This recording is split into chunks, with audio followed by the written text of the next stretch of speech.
Because there's a defined structure, there's a defined hierarchy, and like men understand this. Don't understand this. That's one thing like I've noticed is like with them, it's like, you know, the way you convey the information is super important. And then like just a lack of understanding dominance hierarchies and meritocracy. Like it's not a thing for them like that. It's like they want more egalitarianism and more, you know, equality, I guess. And I think, dude, it's gonna hurt it's already happening now. I have two questions kind of on that. Can you define feminism, and then what does the dating world look like in the next 10 years? Because I think you were kind of alluding to that. Yeah. So feminism used to be equality between the genders, but it's quickly morphed into female superiority. It went from equality to superiority. And that's kind of where we are now. You know, I would argue that we live in a gynocentric social order enforced by a patriarchy kind of on paper. But the reality is that female decision-making kind of prevails, right? Like if I say something along the lines of, you know, men need to be leaders, women need to be followers, women should be in the kitchen, whatever, that's going to meet quite a bit of pushback, right? Like, oh, well, that's a misogynist, blah, blah, blah. But if I said this 56 years ago, no one would care. You know, the famous saying, women are to be seen and not to be heard. That would be incredibly inappropriate to say nowadays. But if you said that 67 years ago, they'd be like, yeah, you're right. Why are they even talking? Be quiet, woman. So that's what I mean when I say that. Even though we live in, they say a patriarchy, it's somewhat of a patriarchy, but it's reinforced by gynocentric social tendencies, right? So like the woman way of thinking is the way to think. The way that we say things and the way we tone police and the way that we speak and convey information now needs to be put in a certain way where it's, you know, digestible for women. Because, you know, one thing with women, it's like a fascinating thing that I've noticed. I've interviewed almost like 4,000 girls on my show now at this point.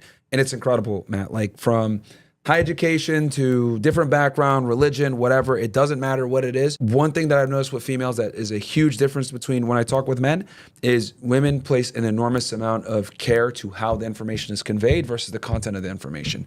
This is something that it's incredible. Like if I tell a guy, stop being a lazy piece of get in the gym, you're a slob, you're disgusting, they'll internalize that. They'll look at their reality around them, be like, you know what he's saying is being reinforced by reality, even though he's saying it in a way that I don't like. I understand it. I need to acclimate, right? This is why, like in the military, drill sergeants, it works well. Get down and give me 50 piece of you know what I mean? Right. It works. Like, oh God, yeah. Because there's a defined structure, there's a defined hierarchy, and like men understand this. Women don't understand this. So for them, if I convey something to them that's true, but if it comes out rough or whatever, like, I don't like the way you said that. So then now the information is like null and void. So you have to pay particular attention to how you convey the message, right, versus the content of the message. And for me, just, you know, studying women, writing about them and everything else like this, I think this comes to, they have a difficulty with understanding dominance hierarchies, right? So like with men, we play sports, right? Guys compete, win, lose, who's the best, 1, 2, 3. We're cool with that. We've been, you know, this is the way we've lived, right? Like when boys compete, we play sports, there's a decisive winner and a loser. Women aren't like that. When little girls play, what do? Hopscotch, patty cake, you know, they play games where there's no actual real defined winner. Versus when little boys play, they typically play a sport or play a game.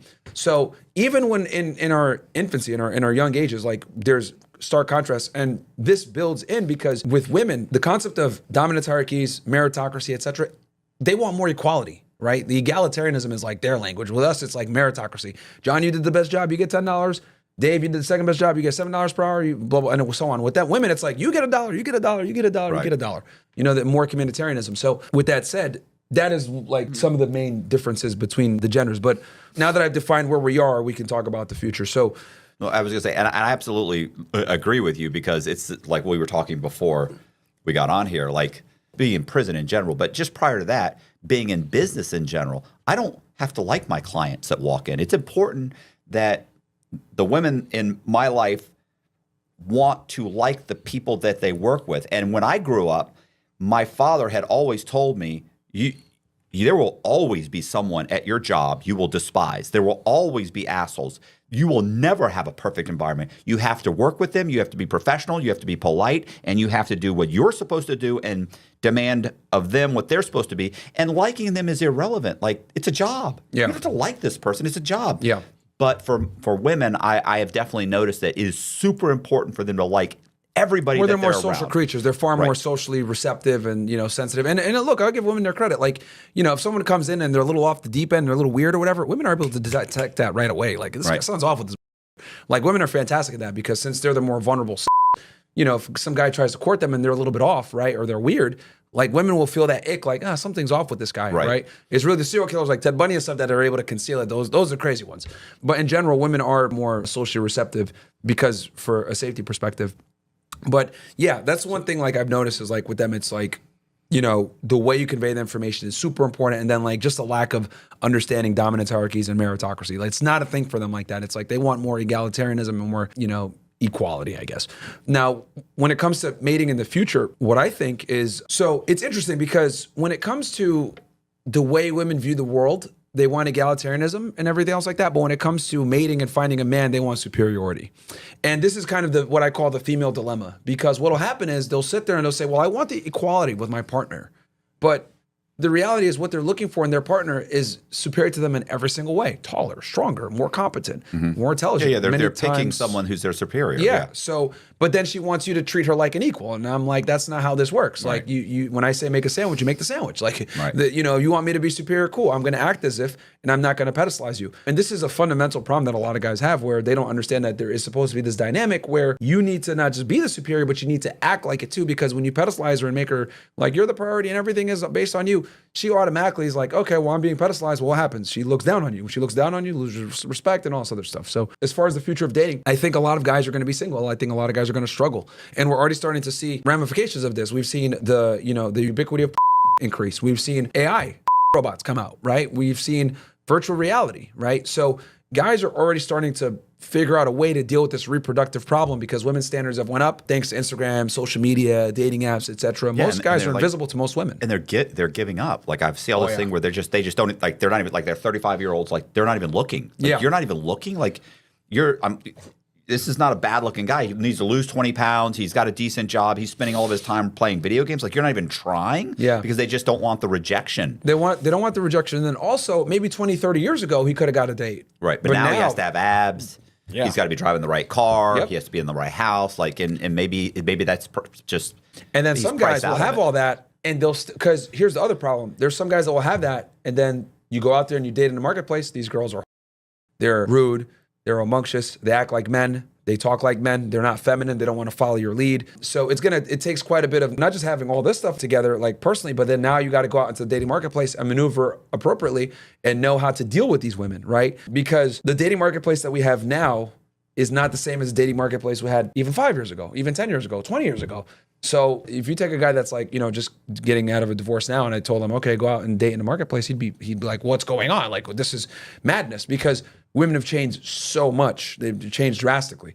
So a guy that would have been able to clean up maybe 20, 30 years ago is going to struggle nowadays, big time, because women's standards have simply went up because since women make their own money, they no longer have to tolerate a guy that might have been able to get women before because that provider thing, they don't need that anymore. They still want you to be able to do it, but they don't need it. So I've always said it, when you only want something versus when you need it, you're not going to put up with certain things. So for women, and to them, they look at it like, that's freedom for me, blah, blah, not knowing that they're, actually getting more depressed.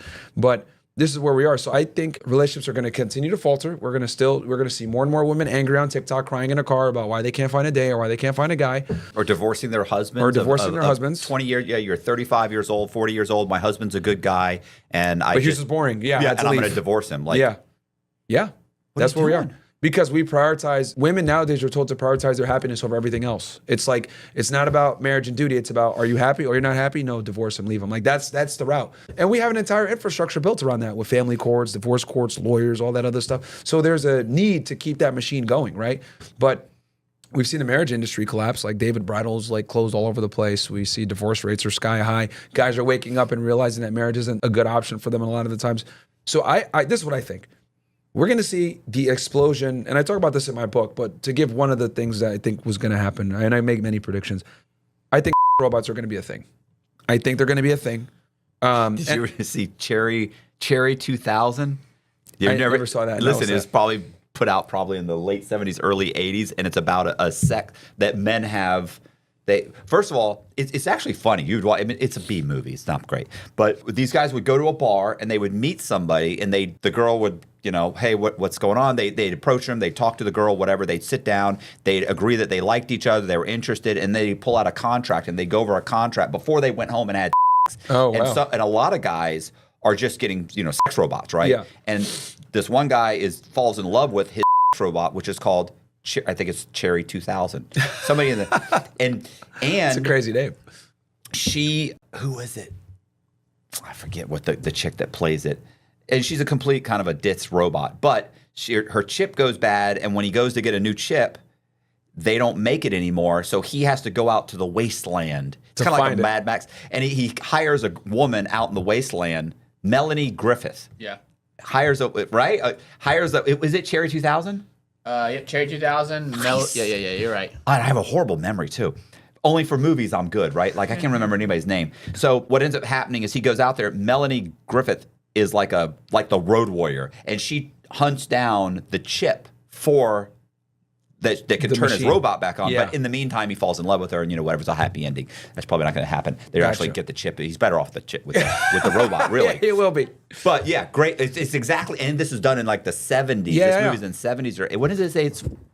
It might be 80s. Well, it's actually it's like a futuristic movie. No, but when was it made? I'm saying it was made in 1987. 87, and it takes place in the future in 2017. Oh wow! Way back, way ahead in 2017. And there's that movie in 2012. It was like Her. The dude fell in with love with a robot, and like it was artificial intelligence, and it was like an Oscar type of movie. I never watched it, but like in 2012, 13, it's like, this is weird and far-fetched, but now, 10 years, 15 years later, it's like... how many things are like that? Listen, you watch Idiocracy, and you're like, holy shit, like, we're living this right now. Yeah. This is a documentary. Yeah. This isn't fiction. This is real. Yeah. But, yeah, there's so many things. There's so many things like that. And my evidence for this is, like, if you look at humanity, right, mankind in general, men have always been able to solve certain problems, right? Like, okay, we need to find warmth, fire. Okay, we need to be able to drink clean water. Okay, we're going to come up with, sewage and plumbing and all this other stuff, right? Sanitation. So now what men are realizing is like, okay, we have a reproductive problem, right? Like guys are struggling to get laid. So what are they going to do? They're going to find a way around it. And I remember vividly when I was in college, because that's when Tinder and Bumble and all these other like dating apps came out. It used to be weird to meet a girl on Tinder, right? Like to say, I'm going to go meet a girl. Now, like almost 50%, if not more, of new marriages are from online. Yeah, I was going to say, I thought it was 3/5. Yeah, 3 out of every 5. That's, it's completely common. But like 10, 15 years ago, it was weird. Oh, you're a weirdo. You met a girl. So you're a weirdo if you're meeting people online. Exactly. You're a weirdo. But now it's like the norm. So like what I predict is like with these robots, we're laughing about it now, but I would say in like 20, 30, 40 years, like dude's going to be like, no, I don't doubt it at all. Robot, like, because guys are going to deal with this reproductive problem. Because here's the thing, that's the problem: a majority of men are absolutely struggling with women, but a majority of women are not struggling with men. They're struggling with getting guys to like, take them seriously and date and commit, but they have no problem with like, getting dates. No, they have a problem with like getting guys to take them seriously. They can have sex. They can have some guy take them out and have sex with them, but they can't get this guy to commit because he's able to bang 15 other women a week if he wants to. Precisely. So like with the men, since they're not getting laid, what I predict is going to happen is like they're going to solve that reproductive problem first, and then they're going to get their robots, and then what's going to end up happening is like this is going to create an enormous amount of instability in the dating marketplace, because for women, here's the problem: they don't get the same satisfaction from physicality that men do.